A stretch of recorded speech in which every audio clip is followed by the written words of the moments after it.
Kerajaan Jerman. Mempunyai kepadatan penduduk kira-kira 3 hingga 3,5 juta orang dan hampir 500,000 daripadanya penduduk Islam. Nilai-nilai ajaran Islam telah tersebar sangat pesat sejak keruntuhan Tembok Berlin pada 1989 dan ia mempunyai penduduk Islam paling tinggi di seluruh Jerman.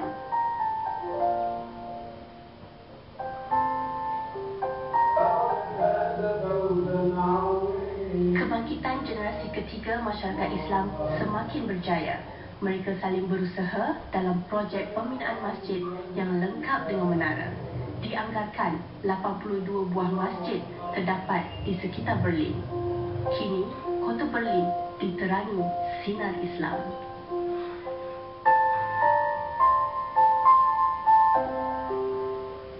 Ia turut menerangi ribuan hati rakyat Jerman, antaranya Manuela Stolzmann, telah menerima hidayah Allah sejak 18 tahun yang lalu.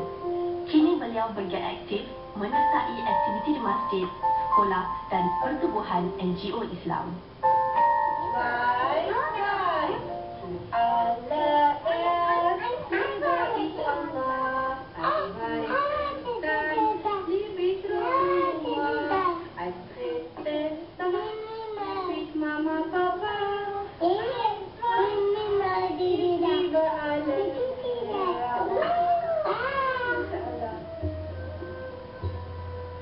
Mereka sentiasa berusaha menjadi contoh seorang Muslim yang baik.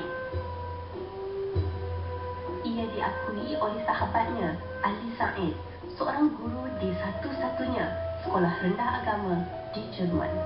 Beliau anak kepada seorang padri yang turut memilih Islam sebagai pegangan hidup.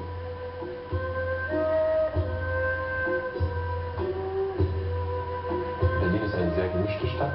Es gibt sehr viele unterschiedliche Menschen, viele Muslime, viele noch mehr natürlich Christen, wir leben in einem christlichen Land.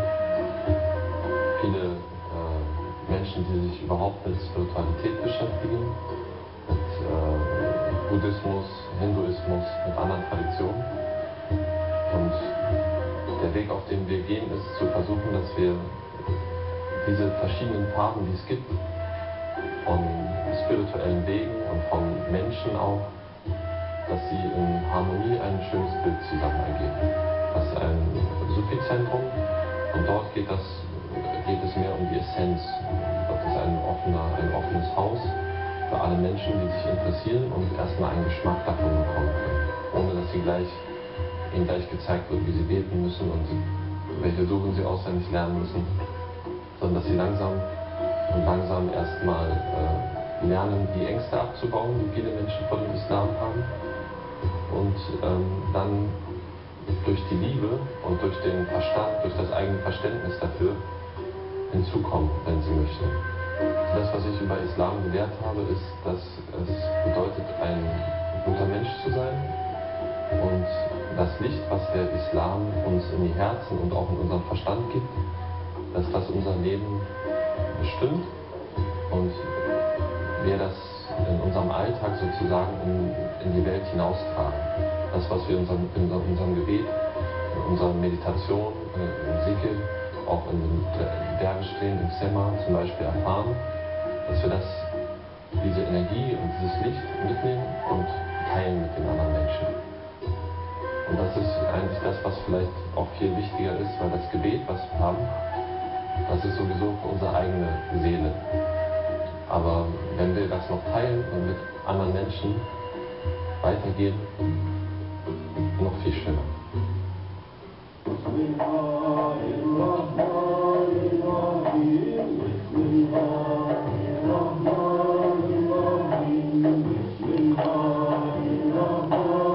Kami di Al-Hidayah, biarpun Rasulullah SAW telah pergi meninggalkan kita 1400 tahun yang lalu, namun Islam terus berkembang mekar dan kira-kira 20 tahun yang lalu hanya terdapat 2 orang muslimah sahaja yang bertudung di kota kecil Wismar, utara Berlin. Jadi untuk itu, kita singkap keislaman Manuela.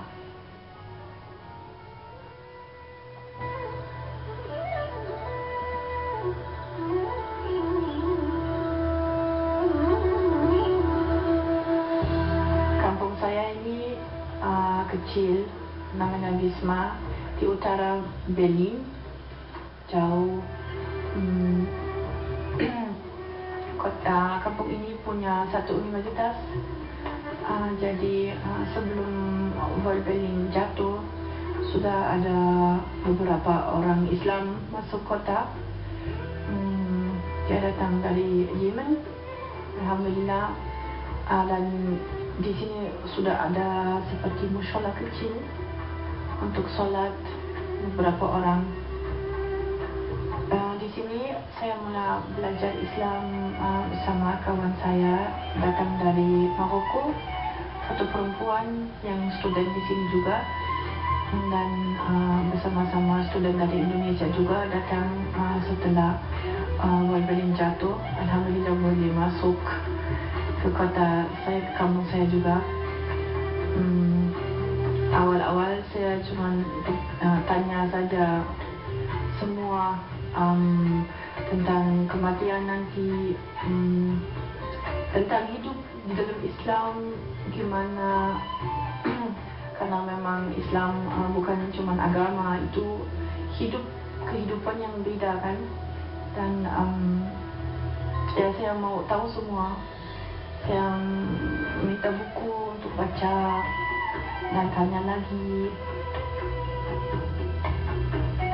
Mengimbau zaman kanak-kanaknya, Aminah mengajak kami ke kawasan perumahan tempat beliau dibesarkan. Dan di sini jugalah dia mula memikirkan ke manakah kita selepas kematian.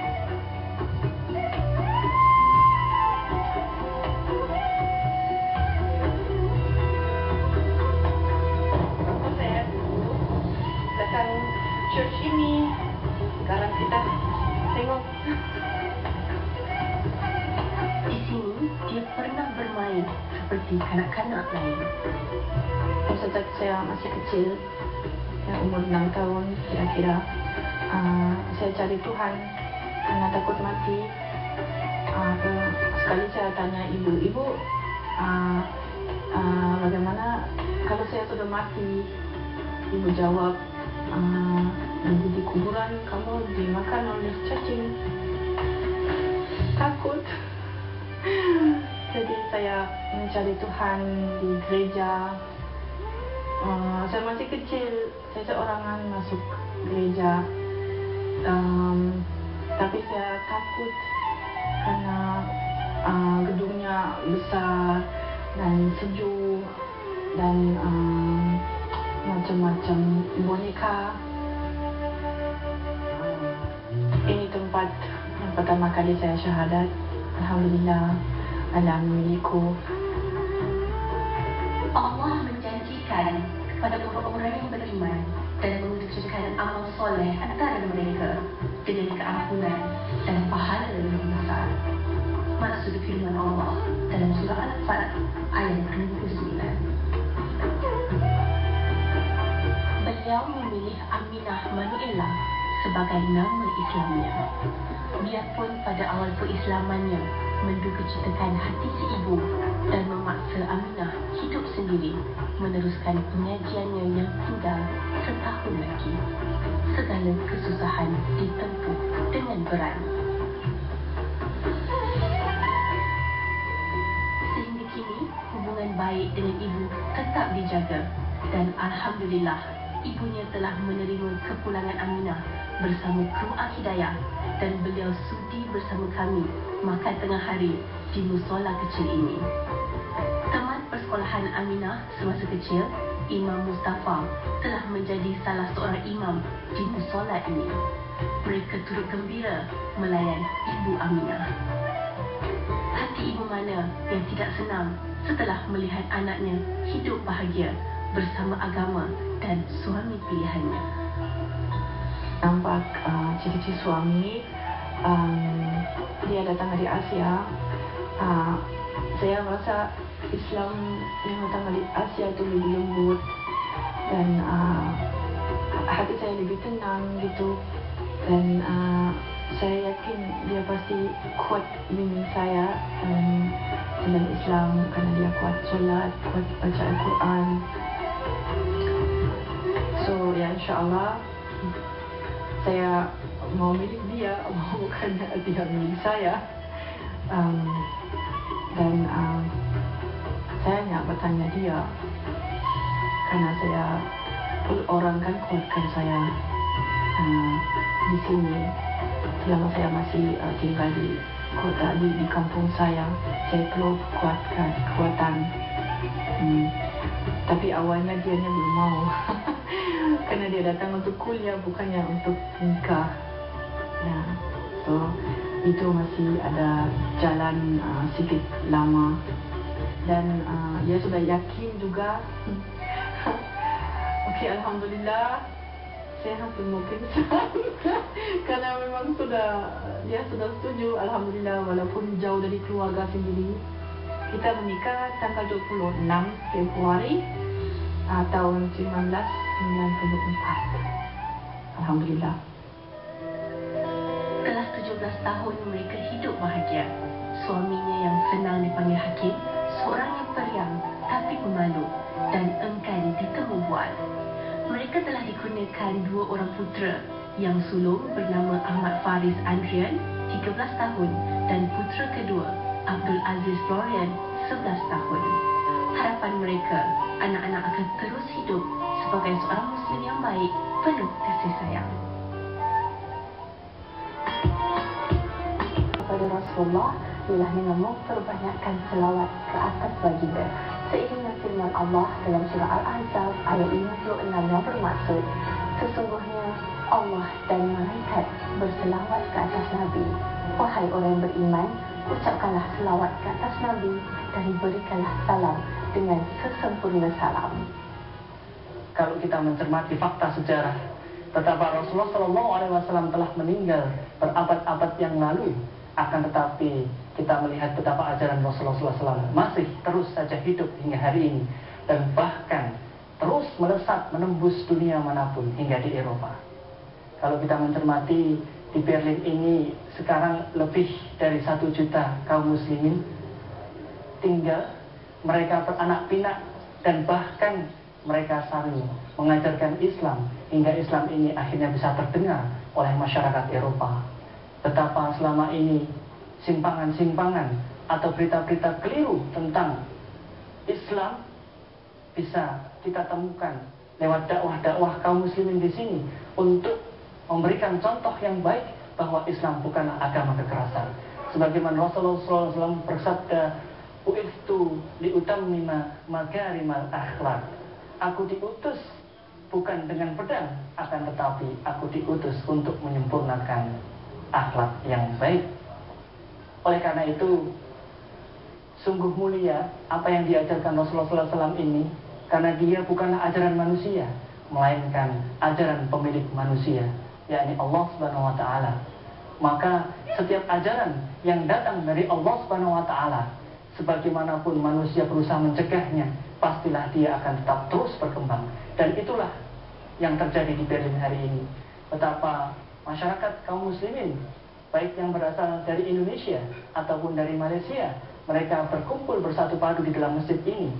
Mereka mengadakan sebuah kajian terus secara rutin, dan mereka pun terus mengajarkan tentang Islam, mengajarkan tentang bagaimana sesungguhnya Rasulullah SAW kita hidup dan mengajarkan kebenaran. Di Berlin kita bisa mencermati betapa setiap datang kelahiran Rasulullah SAW, kami semua duduk tertegun di masjid ini guna membacakan kisah-kisah baik dari baginda Rasulullah SAW, agar kita semua mengingat tentang siapakah sebaiknya yang patut dapat kita jadikan teladan, siapakah yang sebaiknya kita jadikan contoh dalam kehidupan ini. Dialah Rasulullah SAW. Maka kalau kemudian kita harus mencari idola terbaik, maka carilah Rasulullah SAW. Kalau kita harus mencari panutan dalam kehidupan ini, maka pilihlah Rasulullah SAW. Maka dengan memilih Rasulullah SAW, dialah sebenar-benar petunjuk. Allah Subhanahu wa Ta'ala berfirman, "Huwallazi arsala rasulahu bil huda wa dinil haqq." Dialah Allah yang telah mengutus Rasulullah SAW dengan petunjuk yang lurus dan agama yang benar. Tidaklah setiap manusia mengikutinya kecuali pasti dia akan sampai pada kehidupan yang bahagia dan memuaskan. Khalid dan kaum kawan-kawannya sentiasa menghidupkan majlis selawat di Darul Hikmah demi menarik remaja ke masjid. Setiap tahun meraihkan hari kelahiran Rasulullah SAW, 4 buah masjid berhampiran akan bergabung di Darul Hikmah mengalunkan selawat serta puji-pujian buat baginda yang disayangi.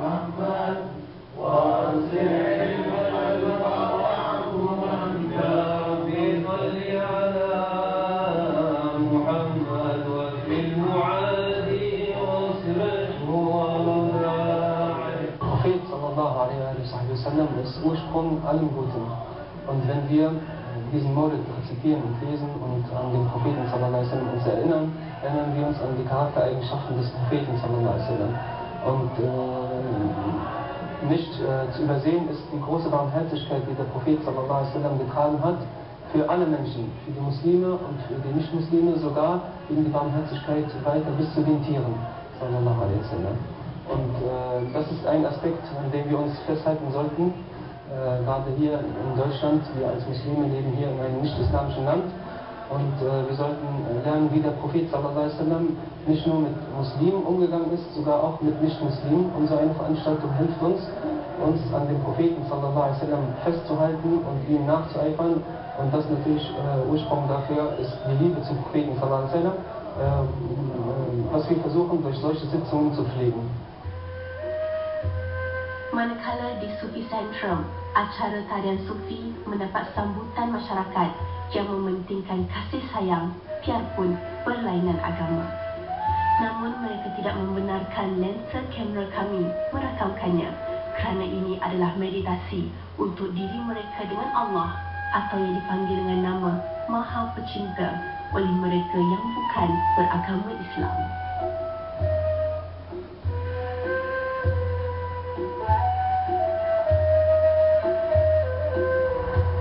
Biarpun Barat sering mempropagandakan Islam sebagai satu agama keganasan, namun dengan izin Allah, Islam terus mendapat tempat di hati masyarakat Eropah. Jadi sempena Maulidur Rasul tahun ini, marilah sama-sama kita menghidupkan sunnah Rasulullah, biarpun satu, tapi istiqamah.